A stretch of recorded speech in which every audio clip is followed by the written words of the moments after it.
নমস্কার বন্ধুরা। জন্ম যেমন সত্য, মৃত্যু তেমনই এক অনিবার্য বাস্তবতা। কিন্তু মৃত্যুর পর কি হয়? যে মানুষটিকে আমরা প্রাণের থেকেও বেশি ভালোবাসি, যার হাত ধরে সারা জীবন কাটানোর স্বপ্ন দেখি, মৃত্যুর পরে কি তার সঙ্গে আবার দেখা হয়? স্বামী স্ত্রীর সেই পবিত্র সম্পর্ক, যা 7 জন্মের বন্ধন বলে মনে করা হয়, সেই সম্পর্ক কি মৃত্যুর আগুনে শেষ হয়ে যায়, নাকি আত্মার কোনো অদৃশ্য জগতে তারা আবার এক হয়ে যায়? শিব পুরাণে লুকিয়ে আছে এই রহস্যের গভীর উত্তর। আজকের এই ভিডিওতে আমরা জানব মৃত্যুর পর স্বামী স্ত্রী কখন আবার মিলিত হন, কিভাবে আত্মারা একে অপরকে খুঁজে বেড়ায় এবং কোন কর্ম তাদের আবার একসঙ্গে নিয়ে আসে।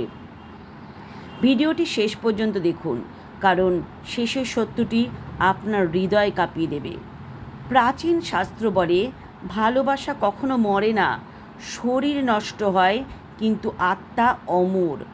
একজন স্ত্রী যখন তার স্বামীকে সত্যিকারের হৃদয় দিয়ে ভালোবাসে, অথবা একজন স্বামী যখন তার স্ত্রীর প্রতি নিঃস্বার্থ ভালোবাসা রাখে, তখন সেই ভালোবাসা শুধু পৃথিবীর সম্পর্ক থাকে না, তা আত্মার সম্পর্কে পরিণত হয়।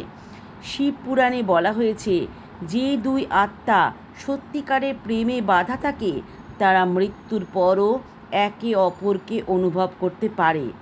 তাই অনেক সময় দেখা যায়, কোনো মানুষ তার প্রিয়জন মারা যাওয়ার পরও অনুভব করে সে যেন পাশে আছে, তার উপস্থিতি যেন এখনও ঘরের মধ্যে ভেসে বেড়ায়। এটা কেবল কল্পনা নয়, শাস্ত্র বলে আত্মার টান এত সহজে শেষ হয় না। যখন একজন মানুষের মৃত্যু হয়, তখন প্রথম কয়েকদিন আত্মা পৃথিবীর মায়া কাটাতে পারে না। সে তার প্রিয় মানুষদের আশেপাশেই ঘোরে, বিশেষ করে স্বামী বা স্ত্রীর প্রতি যার গভীর ভালোবাসা থাকে, সে আত্মা বারবার তার কাছেই ফিরে আসে। এই কারণেই অনেক মানুষ বলে, মনে হয় সে এখনও আমার পাশে আছে। কেউ স্বপ্নে দেখে, কেউ হঠাৎ তার গন্ধ অনুভব করে, কেউ আবার মাঝরাতে তার উপস্থিতি টের পায়। শিব পুরাণে বলা হয়েছে, আত্মা তার অসম্পূর্ণ ভালোবাসা, অপূর্ব ইচ্ছায় টানে পৃথিবীর সঙ্গে যুক্ত থাকে। কিন্তু প্রশ্ন হলো, তারা আবার কবে মিলিত হয়? শাস্ত্র অনুযায়ী যদি দুজনের কর্মফল এবং আত্মার বন্ধন গভীর হয়, তাহলে পরবর্তী জন্মেও তারা একে অপরের জীবনে ফিরে আসে। হয়তো আগের জন্মে সে ছিল আপনার স্ত্রী, এই জন্মে সে আপনার বন্ধু, অথবা এমন একজন মানুষ যার সঙ্গে দেখা হওয়ার পর মনে হয়, আমি যেন তাকে বহু জন্ম ধরে চিনি।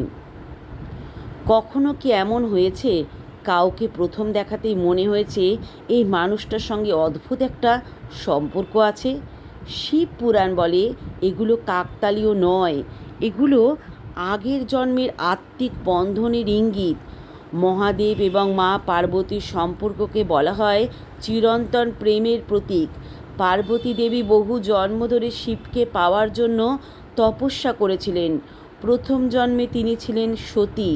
সতী নিজের শরীর ত্যাগ করেছিলেন, কিন্তু তার আত্মা আবার পার্বতী রূপে জন্ম নিয়ে মহাদেবের কাছে ফিরে এসেছিল।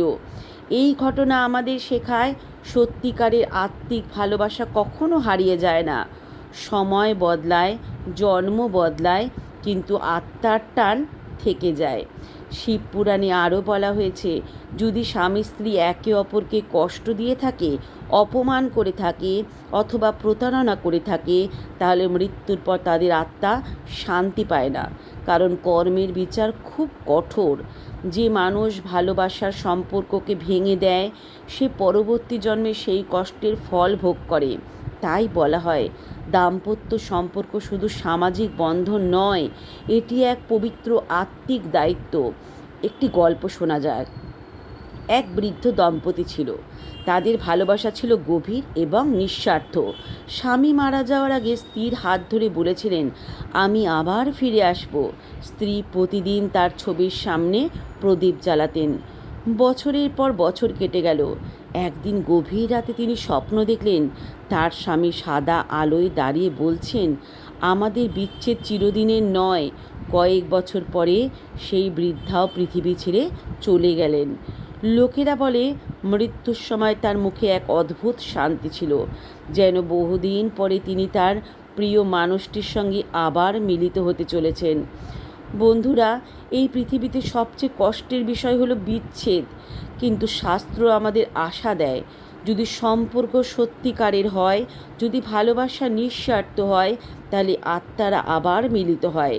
তবে সেই মিলন কেবল ভাগ্যের উপর নির্ভর করে না, তা নির্ভর করে কর্মের ওপরও। শিবপুরাণে বলা হয়েছে, মানুষের প্রতিটি কাজ আত্মার উপর ছাপ ফেলে। আপনি যদি কারো হৃদয় ভাঙেন, কারো বিশ্বাস নষ্ট করেন, তাহলে সেই পাপ আত্মার সঙ্গে থেকে যায়।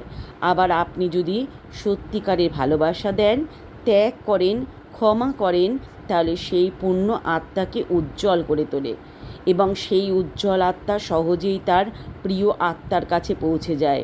মৃত্যুর পরে আত্মা নাকি এক অদ্ভুত আলো অনুভব করে। অনেক আধ্যাত্মিক সাধক বলেন সেই আলোই হলো ঈশ্বরের পথ। যে আত্মা পবিত্র সে আলোর দিকে এগিয়ে যায়, কিন্তু যে আত্মা লোভ, রাগ, প্রতারণা ও ঘৃণায় ভরা সে অন্ধকারে আটকে যায়। এই কারণেই শাস্ত্রে বলা হয়েছে, ভালোবাসা, দয়া ও সত্যের পথে চলুন, কারণ এগুলোই মৃত্যুর পরে আত্মাকে মুক্তি দেয়। অনেক সময় আমরা ভাবি, কেন কিছু সম্পর্ক এত গভীর হয়, কেন কিছু মানুষকে হারালে জীবনে থেমে যায়। শিবপুরাণ বলে, কারণ সেই সম্পর্ক বহু জন্মের। হয়তো আগের জন্মে তোমরা একে অপরের জন্য ত্যাগ করেছিলে, হয়তো অসম্পূর্ণ কোনো প্রতিজ্ঞা ছিল যা পূরণ করার জন্য আবার এই জন্মে দেখা হয়েছে। বন্ধুরা, আজকাল অনেক সম্পর্ক খুব সহজেই ভেঙে যায়। মানুষ ভালোবাসাকে খেলায় পরিণত করেছে, কিন্তু শাস্ত্র বলে প্রত্যেক সম্পর্কের হিসাব আছে। আপনি কাউকে কাঁদালে একদিন সেই কান্নার প্রতিধ্বনি আপনার জীবনেও ফিরে আসবে। আবার আপনি কাউকে নিঃস্বার্থভাবে ভালোবাসলে সেই ভালোবাসা মৃত্যুকেও হার মানাবে। একবার দেবী পার্বতী মহাদেবকে প্রশ্ন করেছিলেন, প্রভু, সত্যিকারের প্রেম কি কখনো শেষ হয়? তখন মহাদেব হেসে বলেছিলেন, যে প্রেম শরীরের জন্য তা মৃত্যুর সঙ্গে শেষ হয়, কিন্তু যে প্রেম আত্মার জন্য তা অনন্তকাল বেঁচে থাকে।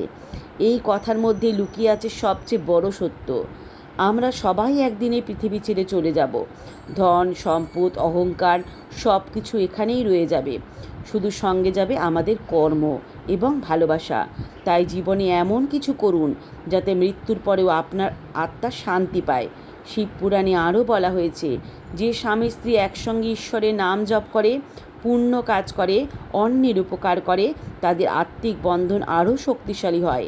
এই ধরনের সম্পর্ক মৃত্যুর পরেও ভাঙে না। অনেক মানুষ মৃত্যুর আগে হঠাৎ তাদের প্রিয়জনদের নাম বলতে থাকে। কেউ কেউ অদ্ভুত আলো দেখতে পায়। শাস্ত্রমতে তখন আত্মা ধীরে ধীরে অন্য জগতে প্রবেশ করতে শুরু করে। আর যদি কারো প্রতি গভীর ভালোবাসা থাকে, তাহলে সেই আত্মা শেষ মুহূর্ত তাকে স্মরণ করে। বন্ধুরা, ভাবুন তো, এই জীবনে আপনি যাকে সবচেয়ে বেশি ভালোবাসেন, যদি মৃত্যুর পরেও তার সঙ্গে দেখা হওয়ার সম্ভাবনা থাকে, তাহলে সেই সম্পর্ককে কি অবহেলা করা উচিত? কখনো নয়।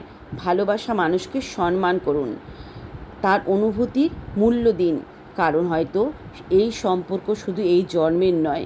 শিবপুরাণে বলা হয়েছে, যে মানুষ মৃত্যুর সময় ঈশ্বরের নাম স্মরণ করে তার আত্মা সহজেই শান্তি লাভ করে। আর যে আত্মা শান্তি পায় সে তার প্রিয় আত্মার সঙ্গে পুনর্মিলনের সুযোগ পায়। একটি প্রাচীন কাহিনী আছে। এক নারী প্রতিদিন শিবের পূজা করতেন। তার স্বামী খুব অসুস্থ ছিলেন। একদিন স্বামী মারা গেলেন। সবাই ভাবল স্ত্রী ভেঙে পড়বেন, কিন্তু তিনি কাঁদতে কাঁদতে শুধু বললেন, মহাদেব আমাদের আবার মিলিয়ে দেবেন। বহু বছর পরে সেই নারীও পৃথিবী ছেড়ে চলে গেলেন। গ্রামের বৃদ্ধ পুরোহিত বলেছিলেন, যে ভালোবাসা শিবের সামনে প্রতিজ্ঞা করা হয় তা কখনো নষ্ট হয় না। আজকের পৃথিবীতে মানুষ প্রমাণ চায়, কিন্তু সব সত্য চোখে দেখা যায় না, বাতাস দেখা যায় না, তবু আমরা অনুভব করি। ঠিক তেমনি আত্মার সম্পর্ক অনুভবের বিষয়। কখনো কখনো আমরা হঠাৎ কারো কথা ভাবি আর কিছুক্ষণের মধ্যেই তার ফোন আসে। কেন হয় এমন? শাস্ত্র বলে আত্মার শক্তি একে অপরের সঙ্গে যুক্ত থাকে। বিশেষ করে যাদের মধ্যে গভীর ভালোবাসা থাকে তাদের আত্মিক সংযোগ আরও প্রবল হয়। মৃত্যুর পর স্বামী স্ত্রী আবার মিলিত হন কি না এর সঠিক উত্তর হয়তো কেউ নিশ্চিতভাবে দিতে পারবে না, কিন্তু শিবপুরাণ আমাদের শেখায় সত্যিকারে ভালোবাসা কখনো নষ্ট হয় না।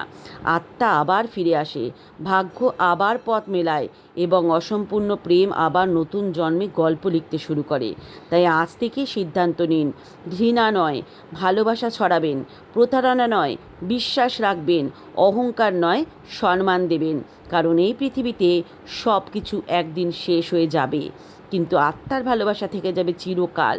যদি আপনি বিশ্বাস করেন ভালোবাসা মৃত্যুর পরেও বেঁচে থাকে, তাহলে কমেন্টে লিখুন হর হর মহাদেব। ভিডিওটি ভালো লাগলে লাইক করুন, চ্যানেলটি সাবস্ক্রাইব করুন এবং বেল আইকনটি চাপতে ভুলবেন না, কারণ এমন রহস্যময় ও আধ্যাত্মিক ভিডিও আমরা প্রতিদিন নিয়ে আসি। হর হর মহাদেব। ওম নমঃ শিবায়।